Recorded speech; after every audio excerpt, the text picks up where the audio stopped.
kita kemarin berkaca selama 2-3 bulan nih menghadapi COVID-19 ini. Bukan cuma isi dompet yang berpengaruh itu, bukan cuma di pekerjaan dan bisnis yang kena pengaruh, tapi dari aspek fikih juga banyak perubahan yang sangat ekstrim, ya kan? Sangat ekstrim sekali. Mungkin ada di antara kita yang baru pertama kali seumur hidup tidak Jumatan 4 kali, 5 kali, sampai 6 kali, bahkan ada yang mungkin sampai sekarang belum mau Jumatan. Nah, itu perubahan fikih seperti itu. Ini posisi sentral fikih di situ. Jadi selalu bisa menyesuaikan diri. Itulah enaknya kalau kita paham fikih itu. Ada kaidah mengatakan al-amru idza tasa'a dhaqa wa idza dhaqa ittasa'a. Urusan perkara ya, idza tasa'a, kalau dia meluas, dhaqa, justru sempit. Wa idza dhaqa ittasa'a. Tapi ketika dia sempit, justru luas. Ikhtilaf at-tanawwu, perbedaan yang sifatnya variatif. Apa artinya? Memberikan pilihan, silakan ambil mau yang model yang mana. Itu enggak apa namanya, bukan menentukan masuk surga dan neraka. Itu artinya pilihan, enggak dikerjakan pun tidak ada masalah. Nah, selama ini antum cocoknya di mana misalnya kan? Nah, kalau ada yang kayak, cuma ini mohon maaf, biasa memang ada yang kalau mazhab tertentu atau ada kelompok tertentu itu ciri khasnya. Misalnya ada kelompok tertentu gini modelnya nih, silakan aja. Yang masalah itu kalau yang sudah model gini menyalahkan yang gini. Bismillahirrahmanirrahim. Assalamualaikum warahmatullahi wabarakatuh. Alhamdulillah, alhamdulillahilladzi hadana lihadza wa ma kunna linahtadiya laula an hadana Allah. Wassalatu wassalamu ala asyrafil anbiya'il mursalin sayyidina maulana Muhammadin wa ala alihi wa ashabihi ajma'in, amma ba'd. Subhanaka la ilma lana illa ma 'allamtana innaka antal alimul hakim. Subhanaka la fahma lana illa ma fahamtana innaka antal jawadul karim. Hasbunallahu wa ni'mal wakil, ni'mal maula wa ni'man nasir. Wala haula wala quwwata illa billahil aliyyil azim. Alhamdulillah, ikhwan dan akhwat sekalian yang sama-sama berbahagia, kita bersyukur pada Allah Subhanahu wa taala pada malam hari ini bersama-sama kita hadir kembali di majelis ini, di majelis Sahabat Hijrah Kota Batam. Alhamdulillah ala kulli hal, kita semua masih sehat walafiat, panjang umur dan masih istiqomah menjalankan aktivitas ini. Ini satu hal yang harus kita syukuri. Ketika musim pandemi ini pastinya yatasaqatun, ya, banyak yang berguguran, ya. Banyak berguguran di sini bukan sepenuhnya masalah pengajian seperti ini. Dari aspek ekonomi, ya, hancur. Dari aspek pendidikan semuanya tutup. Dari wisata Kota Batam ini pokoknya kena semua, ya. Tapi apapun yang kita alami itu sebenarnya kalau ujian dan musibah itu kuncinya adalah liyabluwakum ayyukum ahsanu amala. Pada hakikatnya itu semua intinya adalah bagaimana kita semakin lebih baik lagi, ya. Jadi jangan kita larut dengan kondisi seperti ini, harus segera bangkit insyaallah. Jamaah sekalian yang sama-sama berbahagia, alhamdulillah akhirnya kita pada malam hari ini kembali memulai aktivitas fikih. Meskipun sebelumnya mohon maaf karena beberapa kali kawan menghubungi, saya baru sempat juga malam ini, ya, karena di awal-awal pasca Ramadan ini, terutama di Baitul Hikmah ini banyak hal juga yang kita benahi. Saya juga lagi musim ini, ya, kemarin 2 bulan terakhir itu kuliah maraton di Winsus kayak itu. Kuliah baru ujian lagi, ngawal juga, ngajar juga online di Singapura. Jadi ini sampai hari ini masih finalisasi proposal S3 itu. Jadi sangat ini sekali. Sebenarnya waktu itu banyak, tapi menguras pikiran dan harus kemana-mana. Belum lagi kemarin Dewan Masjid ada forsil itu, forum silaturahim, juga mengamanahi kami untuk jadi ketua. Ini dipaksa juga. 3 hari setelah itu kembali dilantik jadi ketua Yayasan Tahfiz BSC. Jadi BSC ini udah di bawahnya itu udah buat yayasan sendiri untuk tahfiz Al-Quran. Insyaallah kami buka di Marbella itu untuk cabang yang keempat. Pertama kan di Kampung Nanas, yang kedua di Kampung Air, yang ketiga di Jembatan 3, yang keempat ini di Marbella. Nah, sampai hari ini masih dikontrol terus karena ada kurang barang. Saya juga ditelepon, jadi tiap hari ke sana tuh. Dan 2 hari yang lalu juga dipilih secara paksa juga sebagai ketua RTQ dia, Rumah Tahfiz Quran Sebatam. Saya nggak hadir di sana tapi dipilih di Kemenag gitu. Aduh ini. Dan sore kemarin masih rapat pemilihan pengurus ininya. Nah ini yang kadang makanya kemarin ngomong ke kawan tuh, siapa yang menghubungi, mudah-mudahan nggak ada janjian mendadak ini. Karena semuanya ini masih perumusan ADRT. Jadi awal-awal kan yayasan itu butuh ADRT, butuh pengurusnya seperti apa. Kalau anggota biasa mungkin tak hadir pun nggak ada masalah. Ini masalah ketua ini 3 nih. Makanya mudah-mudahan lah insyaallah segera keluar dari lubang ini dan bisa kembali normal beraktivitas ya. Dan tentunya juga sahabat hijrah bisa menyesuaikan waktu, karena dari dulu memang hanya bisa jumpa di malam Senin ini ya. Mudah-mudahan kita semua bisa istiqomah, dan ustadz-ustadz juga kita alhamdulillah udah hadir kembali. Ustaz Amri itu sempat 2 bulan juga di kampung tuh. Sehari sebelum Ramadan, sehari sebelum pesawat tutup itu lolos pulang ke Makassar itu. Nah, baru beberapa minggu yang lalu balik lagi ke Batam ya. Nah ini makanya kemarin kapan mau dimulai dan lain sebagainya terserah sahabat hijrah, dan coba hubungi siapa ustadz yang siap kan. Alhamdulillah kita udah start, bismillah insyaallah ya. Mudah-mudahan berjalan terus. Nanti gitu aja siapa ustadz yang siap. Nah itu yang isi ya. Atau kalau ada ustadz dari luar nggak ada masalah sih sebenarnya ya, yang kira-kira cocok dengan patron sahabat hijrah ini, silahkan aja diundang ya. Taib, ikhwas kalian sama-sama berbahagia. Malam hari ini kita akan membahas fikih dan melanjutkan pembahasan fikih kita.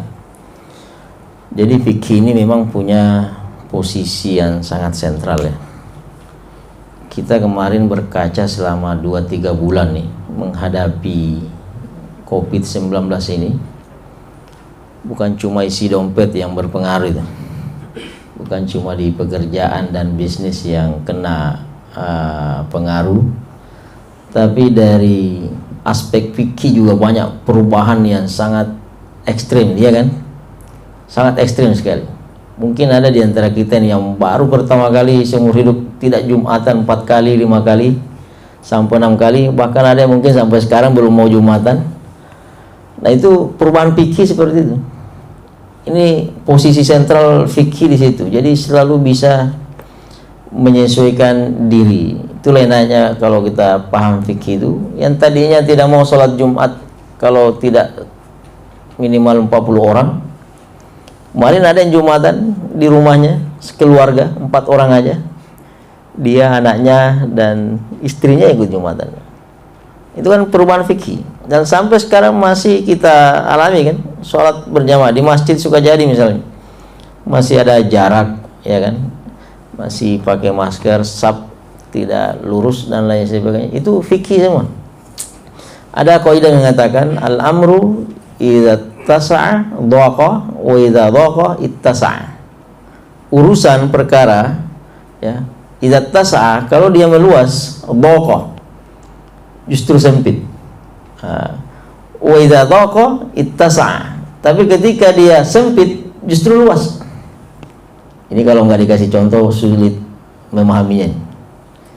Urusan perkara mungkin sehari-hari kita dapati juga ini masalah seperti ini. Ketika sempit luas, ketika luas sempit, ya kan? Contoh fikih ini. Ketika kita tidak sedang musafir, ya, tidak sedang musafir, itu kan luas waktunya kan? Nggak ada masalah, normal ya. Tapi di situ justru terasa sempit. Kenapa? Tiap hari, tiap waktu harus sholat. Rakaatnya 4, ya, rakaatnya 3, 2, normal, nggak ada perubahan tuh. Kalau tidak musafir, puasa tidak ada uzur untuk itu, tidak meninggalkan puasa Ramadan misalnya. Tapi ketika musafir, idza dhaqa, dalam kondisi sempit, ittasa'a, justru banyak kelonggaran, banyak kelapangan. Apa itu? Ketika musafir misalnya, kita pergi Tanjung Pinang, itu boleh tidak puasa itu. Ketika pergi Tanjung Pinang, boleh yang sholat zuhur 2 rakaat, apa 4 rakaat menjadi 2 rakaat. Yang asar 4 rakaat jadi 2 rakaat. Dan bisa dikerjakan dalam satu waktu. Sholat zuhur sama sholat asar digabung, dikerjakan pada waktu zuhur misalnya, atau waktu asar. Itu lapang apa sempit itu? Justru lapang kan? Dan ringan. Makanya orang banyak musafir tuh, suka musafir. Karena sholatnya dikurangi, bisa digabung lagi. Itu namanya udah qasar di jamak qasar namanya. Tapi kalau normal seperti ini, nggak ada uzur tuh, tidak ada rukhsah, tidak ada keringanan, iya kan? Ada nggak keringanan kalau kita masih di Batam selama sehat? Nggak ada kan?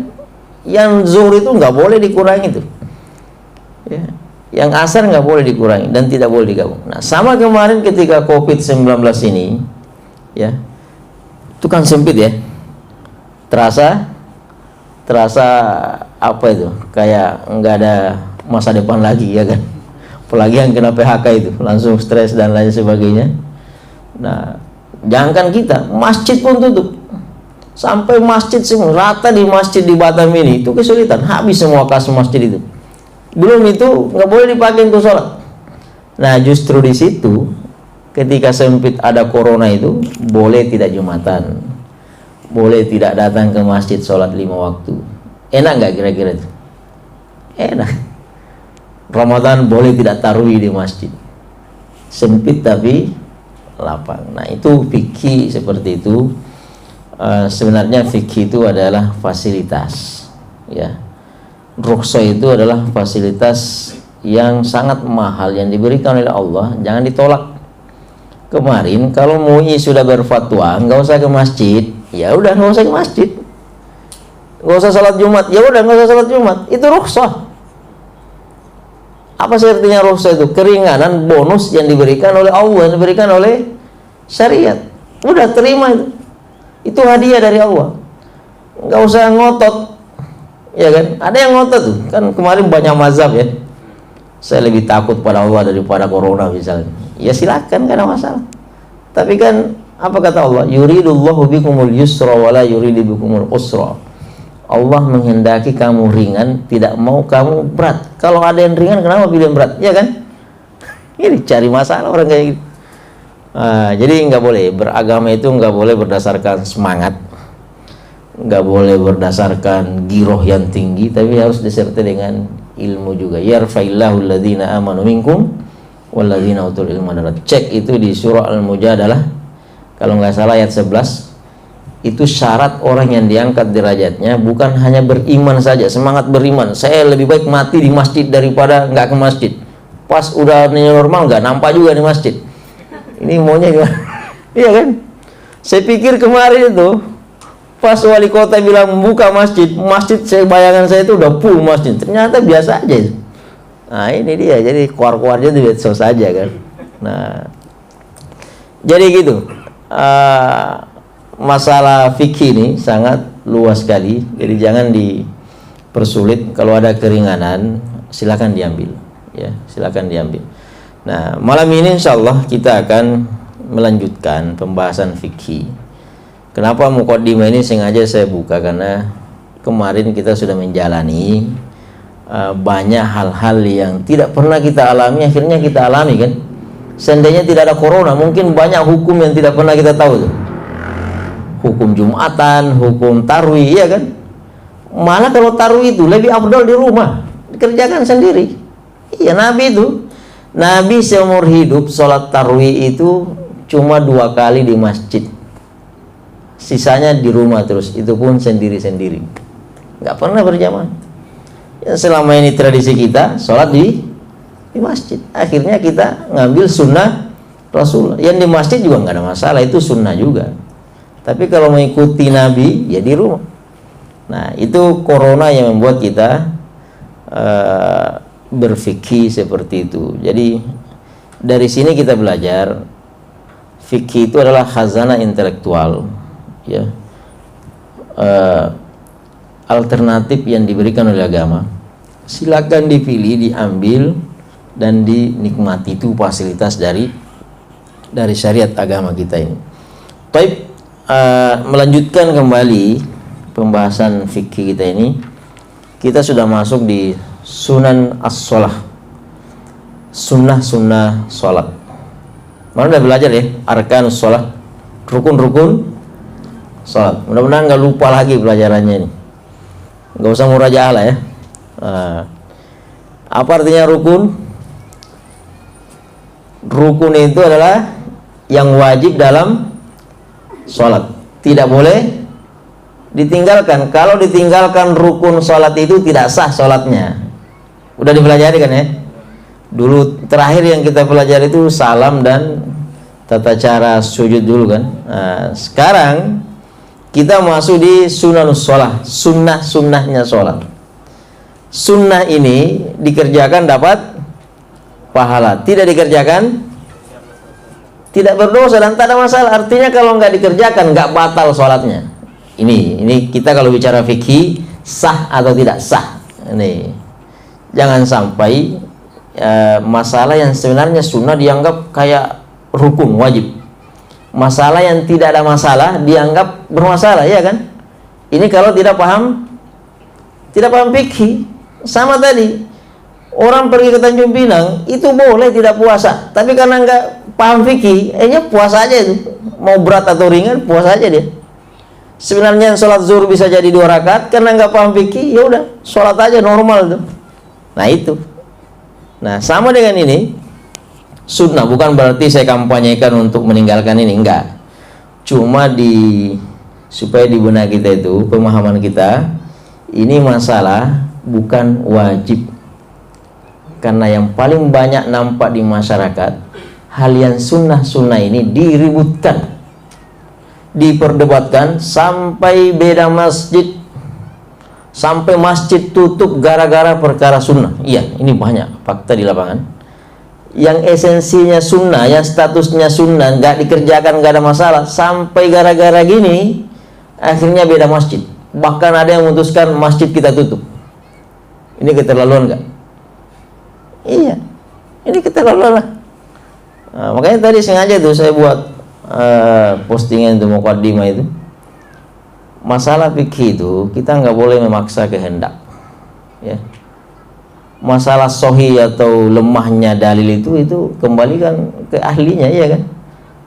Anda mustahil nggak, ya kan? Anda ahli fikih nggak, ahli hadis nggak? Kalau nggak, ya udah ikuti aja pendapat ustadz. Itu namanya muqallid. Jangan status santri muqallid mau menghakimi yang statusnya udah guru besar misalnya kan. Wah, itu yang kiamat kalau banyak kayak gitu. Baik, sekarang apa yang masuk sunnah itu? Nah, supaya paham ya, apa yang masuk sunnah sholat, kalau tidak dikerjakan tidak batal sholatnya. Ya, jangan sampai kita udah umur 20 tahun, 25 tahun belum bisa membedakan nih. Kemarin ada kelompok bapak-bapak, rukun mandi junub nggak tahu deh. Selama ini udah punya cucu belum tahu rukun mandi junub itu. Wah, waduh, ini kiamat. Iya, mandi junub nggak tahu rukunnya. Nah, yang pertama adalah raf'ul yadain, mengangkat tangan. Saya mau tanya, di mana aja posisi dalam sholat itu ngangkat tangannya? Ya, yang angkat tangan kayak gini. Ada yang gini, ada yang gini, ada yang gini. Posisi mana aja nih angkat tangan? Itu teknisnya. Dalam sholat itu berapa kali angkat tangan? Nah, udah pernah dipelajari nggak tuh? Atau asal angkat tangan aja pas sholat tuh? Nah, ini pelajaran pertama. Ini sunnah nih, nggak wajib. Semua angkat tangan dalam sholat itu sunnah. Ini harus pahami. Semua angkat tangan dalam sholat hukumnya sunnah, nggak wajib. Paham ya? Jadi kalau ada sholat nggak ngangkat tangan, ini tangan orang nggak punya tangan apalagi, nggak ada masalah. Ada nggak pernah lihat sholat Allahu Akbar nggak goyang tangannya? Nggak ada masalah, nggak usah diperdebatkan. Nah, ini yang pertama, raf'ul yadain, mengangkat tangan. Nah, sekarang berapa kali orang angkat tangan itu dalam sholat? Dua. Ada lagi? Satu, dua. Satu sama tiga. Angkat tangan. Iya, angkat tangan tadi. Berapa kali dalam sholat tuh? Tiga. Coba sebutkan. Rakaat pertama, tiga. Rakaat pertama. Rakaat ketiga. Baru dua. Enggak, kalau ada yang di atasnya boleh sebut aja.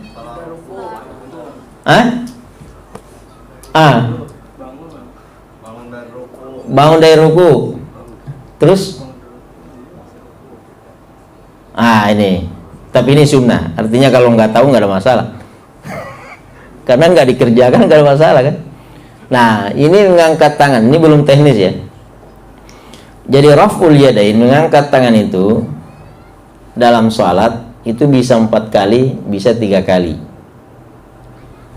Kalau yang rakaatnya 2 rakaat itu 3 kali. Kalau yang rakaatnya 3 atau 4 itu 4 kali. Di mana aja itu posisinya itu? Jadi satu pas takbiratul ihram. Satu ya. Yang kedua pas turun ruku. Jadi ruku itu misalnya baca apa nih kalau sholat? Al-Ikhlas misalnya kan, lam yakul lahu kufuwan ahad, Allahu Akbar. Ini angkat nih, tapi ini sunnah bukan wajib. Allah. Udah berapa itu? Udah 2. Yang ketiga mana? Pas bangun. Itu kalau 2 rakaat. Jadi kalau dari 1 rakaat ke rakaat kedua bangun ya, itu langsung gini aja. Nanti gini kalau dari rakaat kedua ke rakaat ketiga. Paham kira-kira? Saya ulangi ya. 1 di takbiratul ihram, Allahu Akbar. Yang kedua pas turun ruku, Allahu Akbar. Yang ketiga pas samiallahu man hamida. Jadi pas turun sujud itu nggak usah gini lagi, nggak usah. Pas bangun dari sujud nggak usah gini lagi. Pas bangun dari rakaat pertama ke rakaat kedua nggak usah gini lagi. Nanti rakaat kedua ke rakaat ketiga. Jadi paham ya? Jadi kalau cuma 2 rakaat itu 3 kali. Kalau 3 rakaat atau 4 rakaat berarti 4 kali angkat tangan. Masalah satu itu. Masalah yang kedua, bagaimana posisi tangan ini? Ngangkat tangan tadi itu. Ini yang macam-macam nih. Ini sampai disebutkan di sini. Raf'al yadain fi awwalis shalah 50 sahabiyan. Mengangkat tangan di awal salat itu bisa sampai 50 sahabat yang meriwayatkan. Jadi kalau banyak pendapat, ada yang gini kan, ada yang gini, ada yang gini, itu banyak tuh. Bahkan ada yang gini. Itu masalah teknis. Mungkin memang cara melihat Nabi ya seperti itu kan. Cuma kalau dari keterangan hadis ini, yarfa yadai hazwa mankibai. Jadi tangannya itu di atas pundak. Kemudian jari jempol ini hampir kena daun telinga ini. Dan ujung jari ini sejajar dengan ujung telinga di atas ini. Paham ya? Nah, ini kalau keterangan yang ada di sini. Nah, ada juga yang gini, sejajar nih. Jadi tangan sejajar dengan pun. Ada juga yang kayak gini. Nah, ada yang kayak gini. Karena memang nggak ada keterangan aslinya situ apakah tangan agak keluar ya atau agak ke dalam gini. Yang ada keterangan hadisnya itu adalah ini tangan di atas pundak, kemudian ibu jari di sini, kemudian ini ujung jari dengan ini sejajar itu. Nah itu pas takbiratul ihram dan takbir yang lainnya, yang 4 kali tadi. Nah, itu teknisnya. Tapi kembali ke hukum tadi, ini bukan rukun salat. Nah, pernah saya tanya kan, jadi yang mana yang disebut takbiratul ihram itu? Yang mana yang disebut takbiratul ihram? Kalau takbiratul ihram itu rukun salat. Itu rukun salat tuh, nggak boleh ditinggalkan. Cuma pertanyaannya yang mana yang disebut takbiratul ihram itu?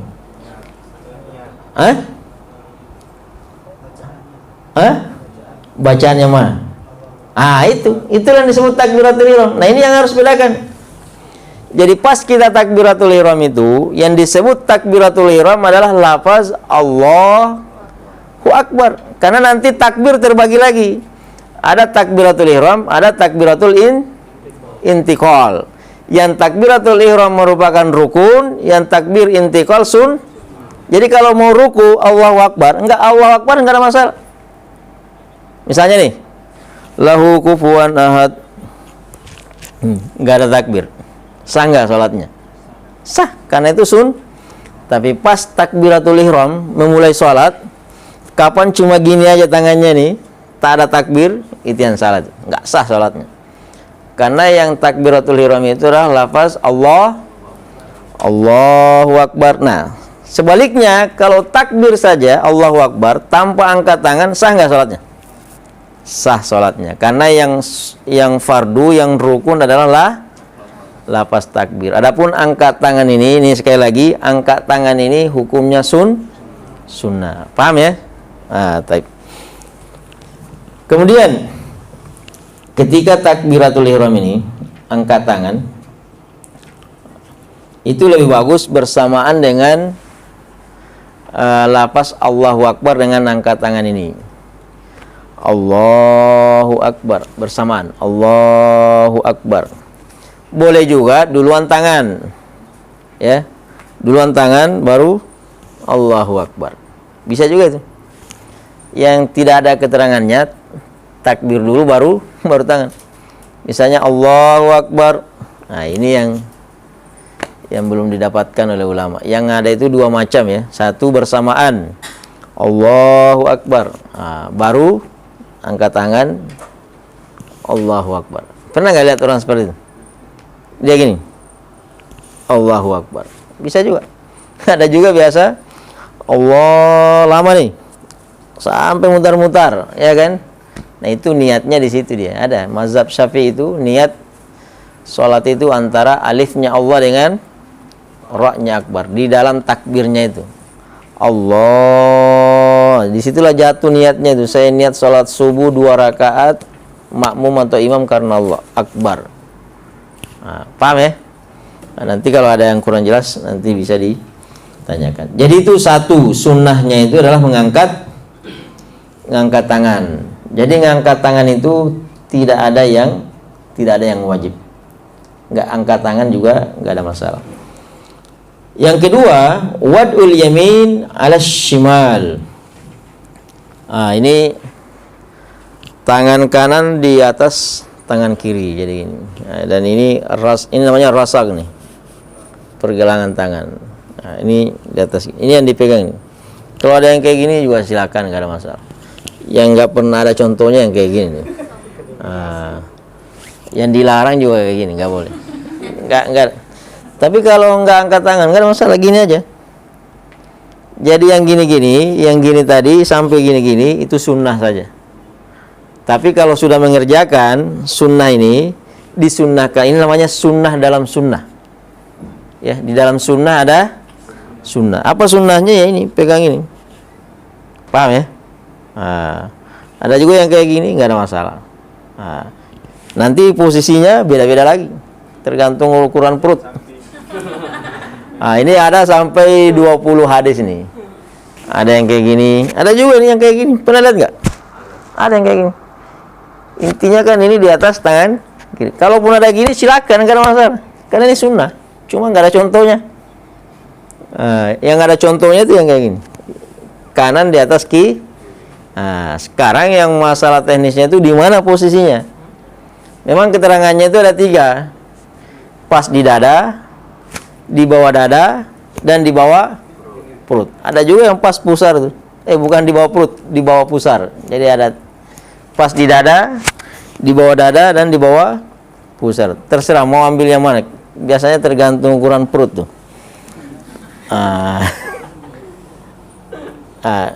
Ada yang kayak gini, biasa kayak gini. Ini orang yang nggak sadar biasanya nih. Tapi boleh nggak? Bisa. Nggak ada masalah. Itulah namanya fikih itu. Jadi banyak. Kalau di sini disebutkan itu namanya ikhtilaf at-tanawwu, perbedaan yang sifatnya variatif. Apa artinya? Memberikan pilihan. Silakan ambil mau yang model yang mana. Itu enggak apa namanya? Bukan menentukan masuk surga dan neraka itu. Artinya pilihan. Enggak dikerjakan pun tidak ada masalah. Nah, selama ini antum cocoknya di mana misalnya kan? Nah, kalau ada yang kayak cuma ini mohon maaf, biasa memang ada yang kalau mazhab tertentu atau ada kelompok tertentu itu ciri khasnya. Misalnya ada kelompok tertentu gini modelnya nih. Silakan aja. Yang masalah itu kalau yang sudah model gini menyalahkan yang gini, itu yang enggak. Itu biasa ciri khas mazhab Syafi'i. Enggak ada masalah. Itu ada hadisnya. Ini ada hadisnya nih. Ada juga Allahumma ba'id baini wa baina khataayaya. Itu enggak ada masalah, itu juga ada. Ada juga subhanakallah wa hamdik wa tabarakasmuk wa ta'ala jadduk wa la ilaha illa ghairuk. Banyak. Ada juga di sini pilihan yang paling ringkas nih. Ini boleh nih kalau kita lagi salat tarawih kan. Seperti misalnya Allahumma lakal hamdu. Itu panjang tuh.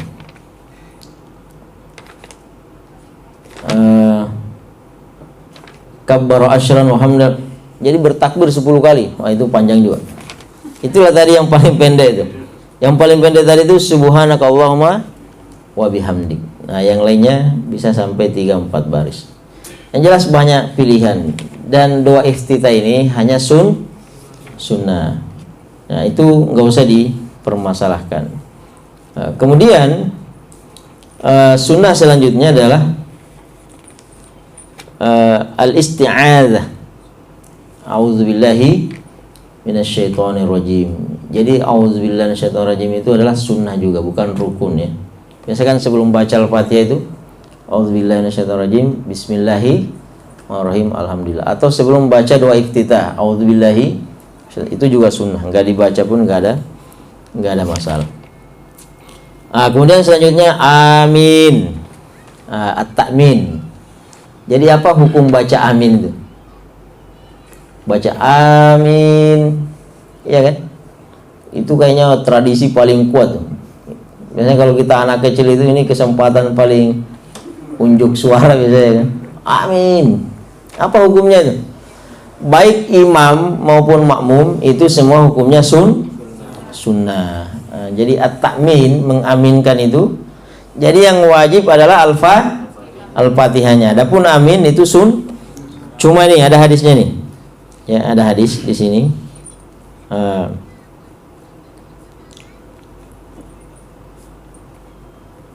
Mana dia? Hadisnya itu barang siapa yang bersamaan dengan aminnya malaikat, itu doanya diterima oleh Allah Subhanahu wa taala.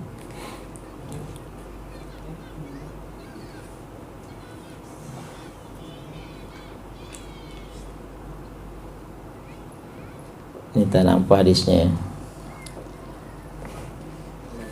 Ini muwafaqatul imam, kita harus bersamaan dengan imam ketika baca amin ya. Apa kata Rasulullah sallallahu alaihi wasallam ya? Idza qala al-imam, kalau imam baca al-Fatihah ghairil maghdubi alaihim waladdallin, faqulu, maka bacalah amin. Nah, kalau baca imam alhamdulillah apa? Ghairil maghdubi alaihim waladdallin, maka kita makmum baca amin. Apa kata Rasulullah? Fa inna man wafaqa qaulahu qaulal malaika ghufira lahu ma taqaddama min zambi. Karena barang siapa yang aminnya bersamaan dengan aminnya para malaikat, ternyata para malaikat juga bilang amin. Siapa yang bersamaan aminnya dengan para malaikat, kata Rasulullah, ghufira lahu ma taqaddama min zambi, itu diampuni dosa-dosanya yang telah lalu. Masya Allah, ini luar biasa kan. Hanya bersamaan aja itu. Bayangkan bacaan-bacaan yang lainnya itu. Nah itu keutamaan amin. Jadi jangan dimain-mainkan amin itu. Ya, jangan karena mau misalnya beda dengan yang lain, tunggu dulu selesai yang lain baru kita teriak amin. Nah, jangan kayak gitu. Karena ada maknanya. Ada maknanya. Kemudian selanjutnya adalah al-qira'ah ba'da al-Fatihah. Bacaan setelah surah Al-Fatihah. Jadi sebenarnya kita kalau mau sholat, hafal surah Al-Fatihah udah cukup. Surah yang lain 113 surah yang lain kalau nggak hafal nggak ada masalah. Makanya kemarin kita giat itu ada namanya bengkel Al-Fatihah. Buat apa bengkel Al-Fatihah itu? Karena Al-Fatihah ini adalah rukun sholat. Yang lainnya itu kenapa nggak dibengkel? Karena yang lain nggak dibaca nggak ada masalah. Meskipun sebenarnya wajib baca tajwid itu. Nanti kalau kita ngaji nggak sesuai dengan tajwid, nah itu juga bermasalah. Jadi bacaan surah-surah yang lain sesudah Al-Fatihah itu hukumnya sunnah. Nah ini pahami baik-baik ya.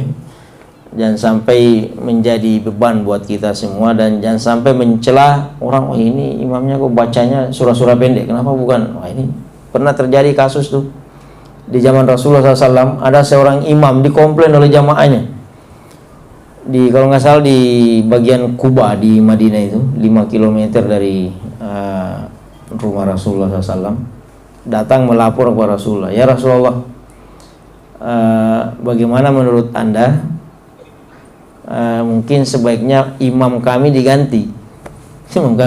Coba dari dulu yang namanya permasalahan seperti ini memang dari dulu ada. Akhirnya Rasulullah bertanya, kenapa imam Anda mau diganti? Jadi Rasulullah itu pikir ini ada masalah besar kan. Ternyata masalahnya cuma satu, imam ini setiap imam yang dibaca cuma surah Al-Ikhlas. Gara-gara itu ini imam kami setiap sholat memimpin sholat di depan yang dibaca surah Al-Ikhlas. Akhirnya Rasulullah senyum. Dan apa kata Rasulullah? Huwa fil jannah. Orang itu adalah ahli surga itu. Coba lihat. Jadi jangan menyepelekan imam yang baca surah-surah pendek. Nggak boleh gagah-gagahan kan. Intinya kalau imam itu bacaannya fasih, mau apa panjang-panjang kalau bacanya bermasalah kan. Dan pernah itu Muaz bin Jabal dimarahi oleh Nabi karena dia jadi imam di depan itu bacanya sampai 3 juz. Iya, dikomplain, akhirnya dimarahi. Ya Muaz, wahai Muaz, kenapa Anda memberatkan jamaahnya? Alaysa fi mudhaif wa zal haja? Bukankah di makmum itu ada orang yang punya hajat?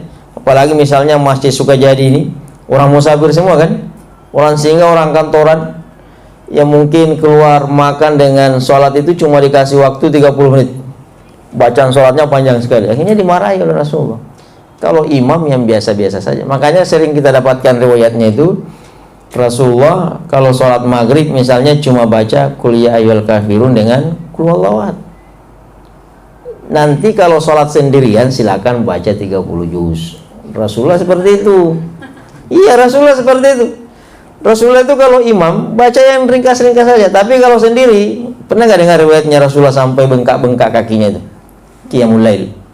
Itu tadi karena bacaannya semua juz Al-Quran yang sudah turun waktu itu dibaca oleh Rasulullah Sallallahu Alaihi Wasallam. Jangan dibalik. Pas sholat 5 waktu panjang sekali ayatnya. Pas sendirian balap kencang itu kan. Ini menyalahi sunnah itu. Nah ini ya qiraah.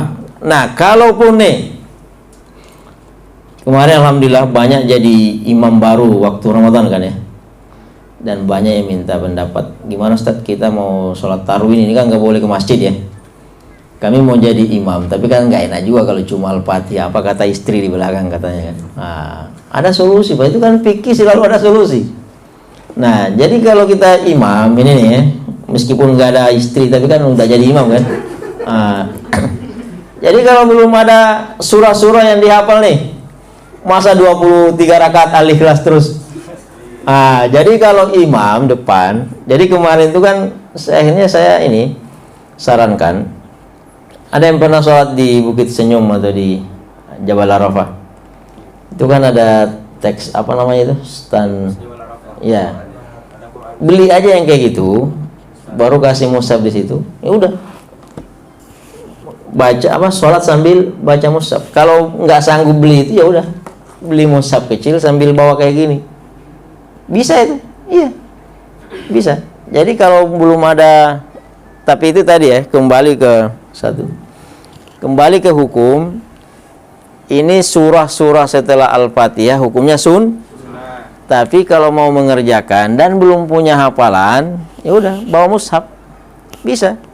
Saya pernah imam kayak gini sambil bawa mushaf. Nabi kan juga gini. Aisyah pernah mempraktekkan itu. Jadi Aisyah orang yang pertama mempraktekannya, perempuan. Nah, jadi sholat sambil lihat mushaf. Kalau ada yang kayak di Jabal Arafah itu lebih bagus lagi. Nanti pas 2 rakaat selesai, ganti lagi halamannya, ya kan? Bisa tuh. Dan kemarin akhirnya alhamdulillah banyak bapak-bapak yang beli itu dan dipraktekkan. Wah, ternyata enak juga saja. Malah nggak mau berhenti katanya. Itulah enaknya itu. Seumur-umur baru jadi imam kan. Nah, inilah gara-gara COVID-19 itu. Selalu ada hikmah di balik musibah itu. Nah, itu ya, bacaan sesudah Al-Fatihah itu hukumnya juga sunnah. Nah, cuma di sini nih ya, kalau mau petunjuk Rasulullah, kalau habis sholat subuh, biasanya surah apa yang dibaca Rasulullah kalau sholat subuh itu? Nah, ini ada keterangannya di sini. Rasulullah biasa baca surah, kalau sholat subuh itu lumayan panjang ya, 60 sampai 100 ayat. Jadi biasa baca surah Qaf, surah Ar-Rum, idza syamsu kuwirat, takwir ya, idza zulzilatil ardu zil. Kalau sholat subuh Jumat, udah ada pernah sering ikut ini sujud tilawah Jumat subuh. Nah, itu namanya sujud tilawah tuh. Itu baca surah As-Sajdah. Sunnahnya baca surah As-Sajdah dengan surah Al-Insan di surah juz 29, itu sunnahnya. Tapi kalau As-Sajdah ini mau dibagi 2 juga nggak ada masalah. Ada teknisnya biasanya. Tanya Ustaz Amri itu. Nah, itu sunnah saja, nggak dikerjakan nggak ada masalah. Kembali kalau cuma ada Al-Ikhlas, amunisinya itu aja yang dibaca. Tapi sholat subuh Jumat ada sunnah baca surah tapi boleh nggak subuh yang lain surah Sajdah? Boleh. Dan di Al-Quran itu kan bukan cuma As-Sajdah aja kita harus sujud tilawah kan? Kan ada 15 tuh ayat Sajdah namanya. Ada 15 ayat As-Sajdah itu.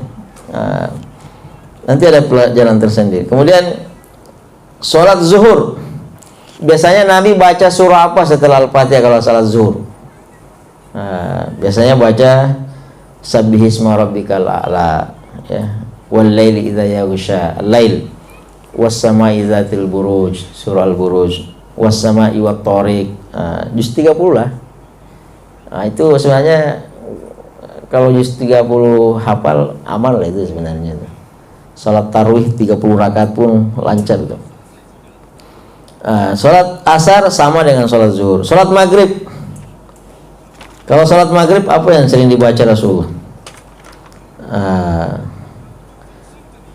Biasanya Sabbihisma wattini wazaitun wal mursalat ya, as-saffat. Tapi ini tergantung kondisi ya. Kalau seperti di Sukajadi ini jangan baca panjang-panjang kalau sholat maghrib, itu orang singgah semua. Tapi kalau masjid komplek misalnya kan, orang udah siap dari rumah memang dan jarang musafir, ya udah boleh baca panjang, boleh, nggak ada masalah. Tapi jangan terlalu panjang juga. Surah sholat isya biasa Nabi baca wattini wazaitun ya, wasyamsi waduhaha, sabbihisma rabbikal a'la. Itu ya bacaan-bacaan Rasulullah Sallallahu Alaihi wasallam. Banyak ini keterangannya banyak nih. Sholat Jumat juga ada ya. Ya ayyuhalladzina amanu idza nudiya lis-sholati min yaumil jumu'ah, surah Al-Jumu'ah biasanya ya. Kemudian kalau sholat Id, Idul Fitri, Idul Adha ada juga tuh. Wal mursalat ya. Kemudian ada Qaf wal Qur'anil Majid. Nah itu bacaan-bacaan Rasulullah. Tapi itu sunnah dalam sunnah. Itu kan tadi bacaan sesuai Al-Fatihah sunnah kan? Kalau mau dapat sunnahnya lagi, baca yang sesuai dengan bacaan Rasul. Tapi kalau sekali lagi cuma membaca Al-Ikhlas, nggak ada masalah. Tapi tetap dapat pahala. Selanjutnya ada sebenarnya ini italatul rakatul ula fi subuhi. Salat subuh itu dianjurkan kalau rakaat pertama dilama-lamain ya. Rakaat pertama dilama-lamain. Sama kalau kita imam nih, imam misalnya, pernah mungkin saya jelaskan. Jadi seorang imam itu dadanya harus lapang ya. Jadi kalau orang dengki dan hasad jadi imam itu berat tuh. Jadi dengan makmumnya aja mau dikerjain misalnya kan. Iya, itu seorang imam itu harus pengertian banget tuh. Dan harus bijaksana kali. Seorang imam itu mendengar suara air di toilet aja itu udah pengertian tuh. Oh, masih ada orang yang mau belum masuk itu. Udah dilamain tuh rakaat pertama itu. Pas dia ruku, dengar suara pintu atau lantai ada yang masuk, itu dilamain tuh. Itu jangan asal imam aja, itu semua harus tahu itu. Kan tadi kata Nabi itu ya, Muaz, di belakang kamu itu ada orang sakit, ada orang sehat, ada orang tua, ada anak kecil, ada yang punya hajat. Jadi itu kan logikanya itu kan imam harus tahu dong kondisi imam itu. Beda lah Masjid Sukajadi dengan Anggrek Mas tuh. Anggrek Mas tuh bukan lalu lintas jamaah luar. Kalau Sukajadi sini itu lalu lintas. Coba tengok tuh, sholat zuhur lebih banyak dengan sholat subuh kan. Dari situ aja kita sudah bisa belajar tuh. Presentasinya situ kan, itu udah bisa ambil kesimpulan bahwasanya sholat zuhur itu orang datang semua, orang pekerja semua, berarti nggak usah lama-lama di situ. Paham ya kira-kira ya? Jadi imam itu sangat pengertian. Jadi baru Allahu Akbar dan dengar ada suara ini di luar, wah itu udah paham tuh. Ini masih ada orang di luar nih. Itu harus tahu semua. Sama dengan ruku terakhir. Misalnya sholat isya tadi, ruku terakhir rakaat keempat itu dilama-lamain itu. Karena khawatir masih ada orang masbuk. Karena kan hitungan terakhir itu kan ruku kan, itu hitungan rakaatnya. Tapi kalau hitungan dapat jamaahnya sampai imam salam assalamualaikum itu masih dapat. Karena beda, ini bedakan antara imam rawatib dengan sudah buat jamaah sendiri, itu udah beda pahalanya itu. Yang dikejar di sini adalah imam rawatib. Siapa imam resminya?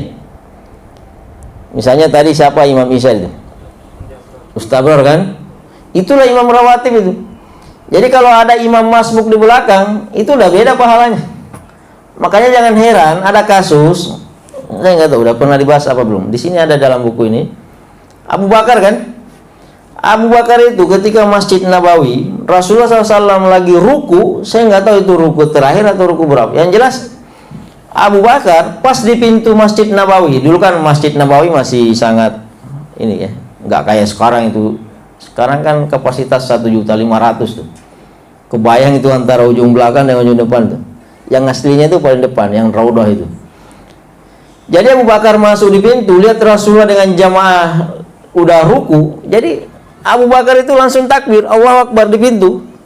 Ruku baru jalan masuk kayak gini. Coba lihat itu semangatnya orang dulu tuh mengejar pahala itu. Kalau kita kan santai-santai aja kan. Tapi itu diprotes nanti. Rasulullah nggak setuju dengan yang dilakukan Abu Bakar. Ada sahabat yang bilang, ya Rasulullah tadi Abu Bakar kayak gini loh. Akhirnya apa kata Rasulullah? Ya Abu Bakar, zadakallahu hirsan wala tu'id.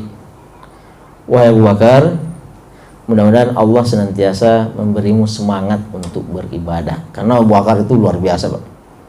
Apa kata Umar? Saya tidak akan pernah bisa mengalahkan Abu Bakar itu. Pernah Umar ingin menandingi satu amalan Abu Bakar itu. ketika Umar menyerahkan separuh hartanya untuk jihad. Ini separuh harta. Dia pikir Umar itu nggak akan ada lagi yang akan mengalahkan sumbangannya itu. Tiba-tiba datang Abu Bakar, ya Rasulullah, ini semua harta saya infakkan. Langsung geleng-geleng kepala Umar. Apa kata Umar? Saya tidak akan pernah bisa mengalahkan Abu Bakar itu. Dan apa kata Umar ketika Abu Bakar meninggal? Kamu sudah meninggalkan warisan jejak yang sebenarnya memberatkan pemimpin-pemimpin sesudahnya, karena standarnya terlalu tinggi. Standar Abu Bakar itu tinggi sekali, Pak. Kalau dia sebagai pemimpin pengganti Rasulullah mau dijadikan patokan standar, kesimpulan Umar, siapa yang bisa mengerjakan? Padahal Umar sendiri nanti luar biasa juga pencapaiannya itu. Iya kan? Misalnya dulu di Indonesia siapa yang mau jadikan contoh presiden?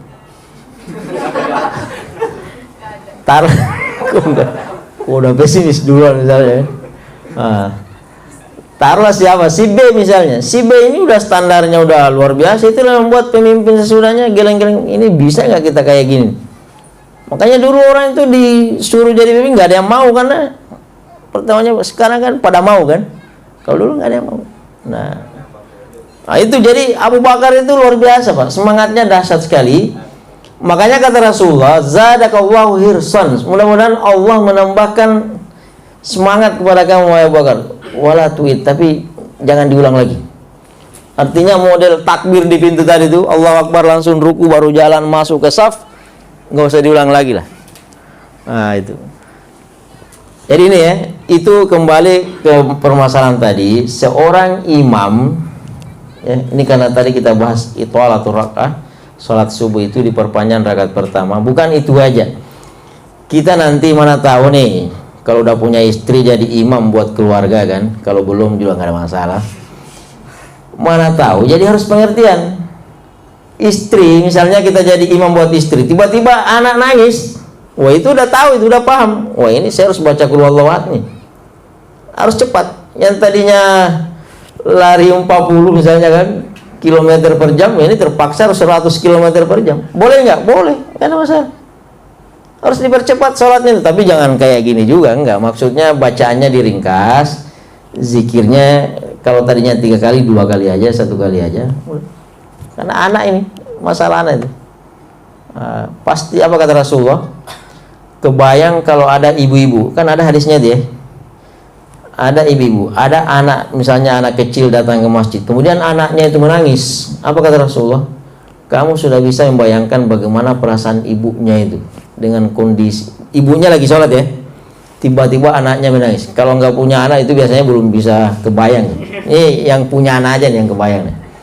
Kebayang itu. Jadi kalau anak menangis, ibunya sholat berjamaah misalnya di Sukajadi, apa kata Rasulullah? Kebayang perasaan ibunya dengan anak itu. Maksudnya apa? Kamu imam, kalau udah dengar suara anak nangis kayak gitu di belakangnya, udah percepat sholatnya. Itu kan fikih berjamaah semua, itu fikih, Pak, fikih. Ini sederhana, kecil, tapi kalau orang nggak paham masalah imam aja, itu nggak ngerti masalah, dihajar aja terus tuh. Sama kalau lagi hujan, lagi ada bunyi ini, itu dinya ya, Pak. Kondisional banget, sholat itu kondisional sekali, jangan dipaksakan.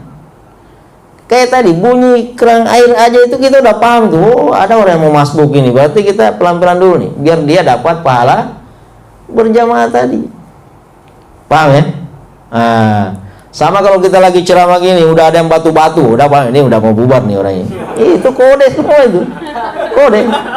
Atau lagi udah kayak gini, oh udah kode itu. Harus banyak-banyak ini. Jadi seorang ini imam masjid itu harus betul-betul paham. Ada namanya mukhatab al-mad'uwin. Orang yang siapa yang kita imami, jamaah kita itu banyak kondisinya itu. Apalagi di sini misalnya kan, itu kan banyak orang-orang profesional, ada kepala ini, kepala cabang ini, itu kondisinya beda-beda itu. Makanya kita harus sering-sering beradaptasi dengan hal-hal yang baru seperti ini. Nah itu nggak bisa paham kalau nggak pernah belajar fikih yang detail-detail. Bukan hanya sekedar udah bisa niat baca Al-Fatihah, nagomnya bagus, enggak, itu masih jauh sekali ke dalam itu. Banyak hal-hal yang sepele tapi detail yang harus dipahami oleh seorang imam. Termasuk tadi masalah saf-saf tadi itu. Masalah anak dan lain sebagainya itu harus paham semua sampai tuntas. Kemudian selanjutnya adalah al-qiraah khalfal imam. Ini pernah nggak ada yang mempermasalahkan itu? Kan surah Al-Fatihah tadi hukumnya apa tuh? Wajib kan, rukun sholat. Nah, bagaimana dengan ketika kita jadi makmum di masjid? Pernah nggak ada yang mengalami itu? Belum selesai Al-Fatihah udah ini kan? Ini yang pembahasannya nih. Al-qiraah khalfal imam, bacaan di belakang imam. Al-aslu, hukum asalnya, anna sholata la tasihu illa bi qiraati suratil Fatihah. Bahwasanya sholat tidak sah kalau tidak baca surah. Itu hukum asal tuh. Kalau sholat sendiri-sendiri itu harga mati tuh, nggak bisa ditawar. Nanti muncul perbedaan kalau sholat berjamaah. Asalnya sholat itu tidak sah kalau tidak surah Fatihah. Fi kulli raka'atin min raka'atil fardhi wan nafil. Semua rakaat salat, apakah itu rakaat salat fardu maupun salat sunnah, apapun merek salatnya harus ada al-Fatihahnya. Illa, kecuali annal ma'mum taskutu anhul qiraah, kecuali kalau kita sudah jadi makmum maka tidak wajib lagi baca al-Fatihah, terutama ketika jahar ya. Misalnya sholat isya tadi, yang dimaksud dari taskutu di sini gugur kewajiban rakaat pertama dengan rakaat kedua. Ini pernah saya jelaskan secara ringkas nih. Nah, inilah pembahasannya sekarang. Nah, ini kembali lagi ke imam. Pernah nggak Anda melihat imam itu beda-beda sikap tuh? Misalnya ghairil maghdubi alaihim waladdallin, amin. Ada imam yang langsung baca surah kan? Ada juga yang diam sejenak. Nah, itu karena tergantung pemahaman tentang surah Al-Fatihah ini. Karena ada memang mazhab mau jahar atau mau sir Al-Fatihah itu nggak gugur. Ada mazhab tuh. Artinya tetap wajib dibaca oleh makmum. Ini tadi pendapat mengatakan nggak ada masalah, itu satu pendapat. Nah, tapi yang mengatakan surah Al-Fatihah itu tetap wajib, maka teknisnya seperti apa? Nah, itu tadi. Jadi setelah baca waladdallin, imam diam sejenak, jangan langsung baca surah dulu, supaya ada kesempatan di makmum untuk baca. Kenapa harus dikasih kesempatan? Karena nanti ada ayat. Coba nanti buka surah Al-A'raf ayat 204 Al-A'raf 204. Itu jelas kalau orang lagi baca Al-Quran di depan, kita tidak boleh ada berkata-kata itu. Pokoknya fokus mendengarkan imam tuh. Itulah menjadi landasan itu. Wa idza qura'al Qur'an fastami'u lahu wa ansitu, ya. Kalau Al-Qur'an sedang dibaca maka fastami'u lahu, dengarkan baik-baik, wa ansitu, dan diam. Diam berarti kita nggak boleh baca kan, termasuk Al-Fatihah itu menurut pemahaman sebagian ulama. Nah, untuk mengambil jalan tengahnya supaya tidak masuk kategori ayat Al-A'raf 204 ini, kan dilarang tuh. Artinya kalau Al-Quran sudah dibaca maka dengarkan, itu kan wajib, itu perintah. Dalam kaidah usul mengatakan al-amrul wujub, pada dasarnya perintah itu adalah wajib, dan Allah di sini mengatakan dengarkan dan berarti kita nggak boleh baca Al-Fatihah pun nggak boleh baca. Makanya tadi mazhab terbelah tuh. Ada mazhab pertama, tidak boleh baca Al-Fatihah sama sekali kalau lagi sholat jahriyah, dibesarkan suaranya, karena ayat ini nanti dihubungkan tuh. Ada juga mengatakan tetap wajib dibaca karena ada hadis Rasulullah mengatakan la sholata illa bi fatihil kitab, tidak sah sholat kecuali dengan surah Al-Fatihah. Nah, apa hukumnya? Ayat Al-Quran itu ditaksis oleh hadis ini. Ini tadi surah Al-A'raf 204 ada pengecualiannya, yaitu ketika baca Al-Fatihah. Oh, itu benar juga nggak? Benar juga.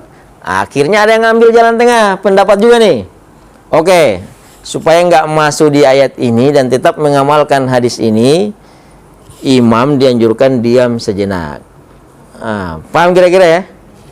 Jadi itu luas sekali sebenarnya. Artinya ulama itu berbeda karena masing-masing ada landasannya. Nah, kita nggak paham sama sekali mau menyalahkan orang itu yang repot. Kira-kira udah tahu teknisnya itu. Mana yang mudah? Mana yang mudah? Artinya kalau imam sudah baca wadduha, ya udah diam aja. Tapi kalau dikasih jedah tadi antara Al-Fatihah dengan surah, ya udah baca Al-Fatihah itu. Ini Al-Fatihah ya, apalagi surah Iftitah tadi. Paham kira-kira? Kalau imam sudah baca Al-Fatihah alhamdulillah dan kita belum selesai Al-Fatihah Iftitahnya diberhentikan. Karena yang Al-Fatihah yang wajib aja tadi ada yang mengatakan harus berhenti, apalagi Iftitah yang sifat apa? Paham kira-kira penjelasannya nih? Saya ulangi ya.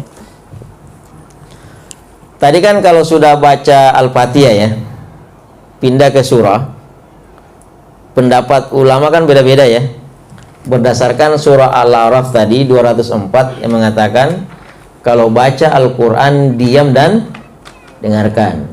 Sementara ada hadis mengatakan tidak sah sholat kalau tidak baca surah. Nah, gara-gara itu terbagi pendapat ulama. Ada yang mengatakan berdasarkan ayat ini nggak usah baca Al-Fatihah sama sekali. Dan ini khusus untuk sholat jar.